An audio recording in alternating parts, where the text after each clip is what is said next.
pajak bumi dan bangunan (PBB) naik tahun 2025 di sejumlah daerah. Kenaikan PBB bukan kebijakan pemerintah pusat. Kemendagri dan ajakan untuk evaluasi. Ombudsman RI pengawal pelayanan publik. Sorotan DPR, jangan jadi beban publik. Kenaikan pajak bumi dan bangunan PBB P2 terjadi di sejumlah daerah di Indonesia. Namun, ini bukan kebijakan nasional, melainkan keputusan dari pemerintah daerah Pemda masing-masing. Berikut ikhtisar terbarunya. Daerah-daerah yang mengalami kenaikan PBB P2 pada tahun 2005. Kabupaten Pati, Jawa Tengah. PBB P2 sempat direncanakan naik hingga 250%, memicu gelombang protes besar. Namun, kebijakan tersebut kemudian dibatalkan setelah demonstrasi warga. Kabupaten Bone, Sulawesi Selatan. Tagihan PBB P2 naik dari sekitar 1,1 juta menjadi 1,5 juta. Kenaikan ini disebabkan oleh penyelesaian zona nilai tanah ZNT dan NJOP, bukan karena tarif pajak dinaikkan oleh Pemda. Kabupaten Temanggung, Jawa Tengah. Naiknya PBB P2 relatif moderat, yaitu sekitar 4,8% setelah melalui diskusi panjang, bukan kenaikan drastis. Beberapa daerah lain dengan lonjakan ekstrim. Kota Cirebon, Jawa Barat, hingga 1000%. Kabupaten Jombang, Jawa Timur, sekitar 400-450%.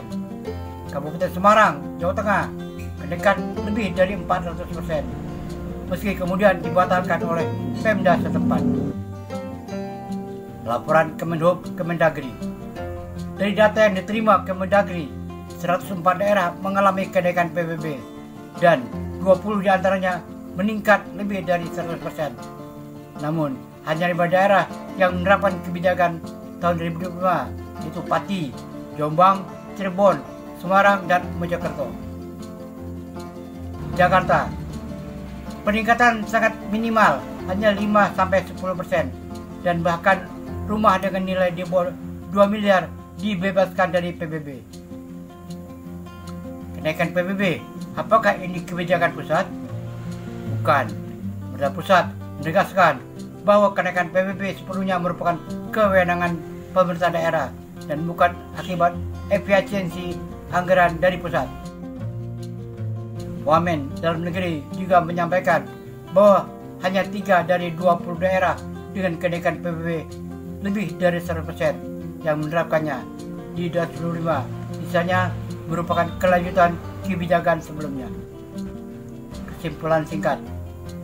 Ya, beberapa daerah mengalami kenaikan PBB P2 mulai dari moderat hingga ekstrim.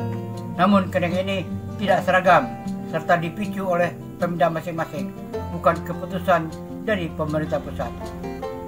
Berikut adalah tanggapan pemerintah pusat, khususnya dari Kementerian Dalam Negeri, Mendagri, dan Kantor Komunikasi Kepresidenan (PCO) yang menyoroti kebijakan kenaikan pajak bumi dan bangunan PBB di sejumlah daerah.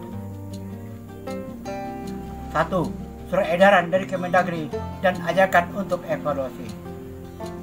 Surat edaran oleh Kemendagri.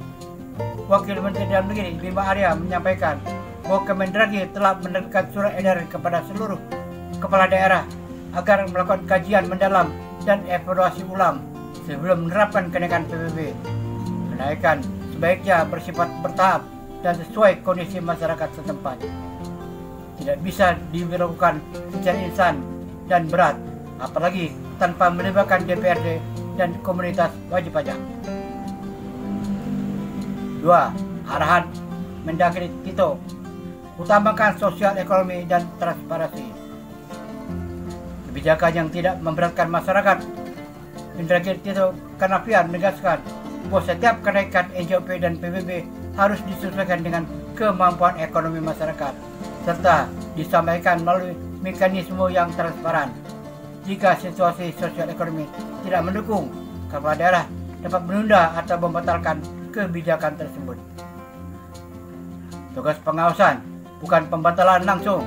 Kita menegaskan bahwa pemerintah pusat tidak memiliki kewenangan langsung untuk membatalkan kebijakan daerah yang telah disahkan. Namun, melalui surat edaran dan fungsi pengawasan sebagai pembina dan pengawas pemerintah daerah, pusat dapat memberikan arahan agar kebijakan yang memberatkan ditinjau ulang. 3. Penegasan, bukan karena efisiensi anggaran pusat. Kenaikan PBB bukan akibat efisiensi anggaran pusat. Baik Mendagri maupun Kepala PCO menegaskan bahwa kenaikan NJOP dan PBB di daerah tidak ada hubungannya dengan program efisiensi anggaran pemerintah pusat. Kenaikan PBB adalah inisiatif pemerintah daerah yang muncul karena penyesuaian NJOP berdasarkan undang-undang dan dinamika ekonomi lokal. 4. Sorotan DPR, jangan jadi beban publik. Respon DPR. Anggota Komisi 2 DPR RI Muhammad Khozin meminta pemerintah pusat untuk merespon fenomena kenaikan PBB di daerah agar tidak terjadi masalah lagi bagi masyarakat. Ia menjelaskan bahwa lonjakan tarif disebabkan oleh penundaan penyelesaian terlalu lama dan jawaban birokrasi yang rigid.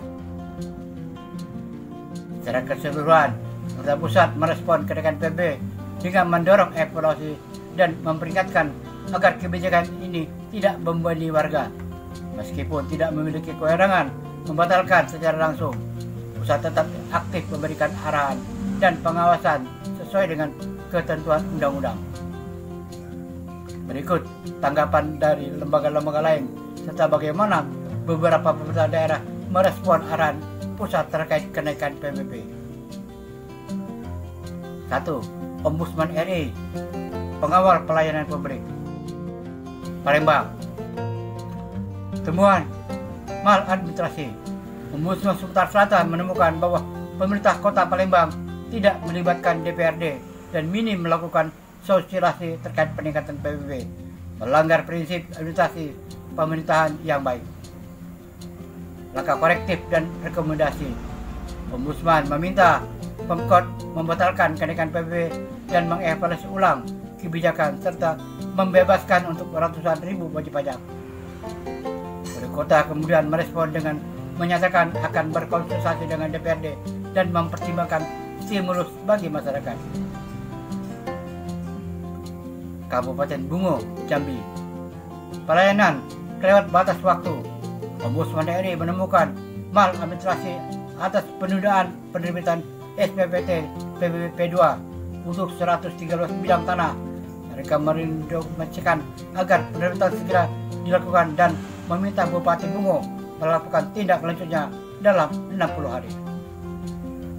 Lampung, kajian PBB P2, temuan SOP dan prosedur lemah.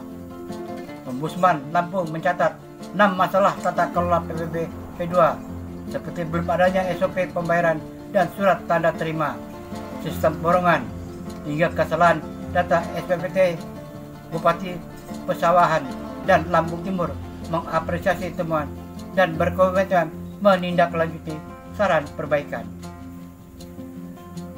2. KPK mendorong optimalisasi pendapatan asli daerah. KPK menyampaikan bahwa perbaikan dalam penerimaan PAD termasuk dari pajak seperti PBB merupakan hal penting meski tidak secara spesifik menyentuh PBB. Pendekatan ini turut memicu beberapa pemerintah daerah melakukan rapat koordinasi transparan. Contohnya di Kota Singkawang, Pemkot bahkan mengundang KPK dalam rapat penyelesaian NJOP untuk merespon keluhan masyarakat. Hasilnya, data untuk 168 objek pajak diperbaiki ulang untuk memastikan keadilan dan legalitas penetapan pajak. 3. Pemerintah daerah respon terhadap arahan pusat. Singkawang, Pemkot merespon keresahan masyarakat dengan langsung melakukan rapat koordinasi bersama KPK dan memperbaiki data NJOP untuk objek yang keliru sebagai bentuk respon terhadap kritik dan arahan pusat. Palu, Wakil Ketua DPRD Palu mengakui bahwa sosialisasi yang lemah membuat masyarakat terkejut dengan kenaikan PBB. Oleh karena itu, DPRD merespon direkomendasikan agar warga yang keberatan melapor langsung ke BPKAD atau ke tingkat kelurahan kecamatan untuk mendapat penjelasan dan atau penyesuaian. Secara keseluruhan, lembaga pengawas seperti Ombudsman dan KPK aktif memantau dan memberikan rekomendasi saat terjadi penyesuaian PBB, terutama bila prosedur dan keterlibatan publik dirasa kurang, sementara pemerintah daerah jika tergerak oleh tekanan atau arahan pusat bersedia menyesuaikan kebijakan, memperbaiki data, dan membuka mekanisme aduan bagi masyarakat.